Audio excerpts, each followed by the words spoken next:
prior to Survivor Africa, I lived and played professional soccer in Zimbabwe. And so while I was there, I was kind of witnessing firsthand what was happening with HIV and AIDS. And at that time in my life, I didn't know really what I could do about it. So I didn't do anything about it. Fast forward to Survivor, got back to Kenya, played the game of Survivor. And while I was playing the game of Survivor, I won a reward challenge where I got to play soccer with all these children in this tiny little village. I actually played hacky sack. I got it right here. With these tiny kids in the village of Wamba. And before I left, I asked one of these women, like, why are these kids hanging out in the parking lot of a hospital? She says, well, these are the kids that are HIV positive. So here I was in the middle of a game, a cutthroat game of Survivor, where I'm pretending to be African for $1 million. It just didn't sit right with me. So when I got back, I donated the money, started a charity, Grassroot Soccer, and we are an adolescent health organization that uses the power of soccer to educate, inspire, and mobilize young people to overcome their greatest health challenges. So you didn't keep any of the money, Ethan?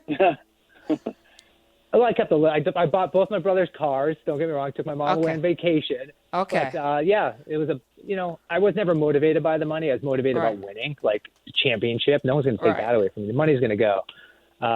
That's just been a huge passion of mine. And, now we are currently in 60 countries. We've graduated 2.9 million kids from the program, mostly all in Africa. So Grassroot Soccer is in 60 countries, and you've graduated 2.9 million kids out of the program. How have you dealt with some countries, I'm sure, treating you as an outsider and not liking what you're doing there on the continent? That's definitely been an issue. So the way our model works is we use local professional soccer players, local professional coaches, and peer leaders from the community, and we teach them with this curriculum that we develop. Then we send them into the classrooms, the soccer fields, churches, wherever, to deliver these health interventions. For lack of a better word, there's as few outsiders as possible, people from the United States or not locals, doing the educating, because our model is that kids learn best from those they trust, and the people they trust are their role models, and their role models are coaches and professional players.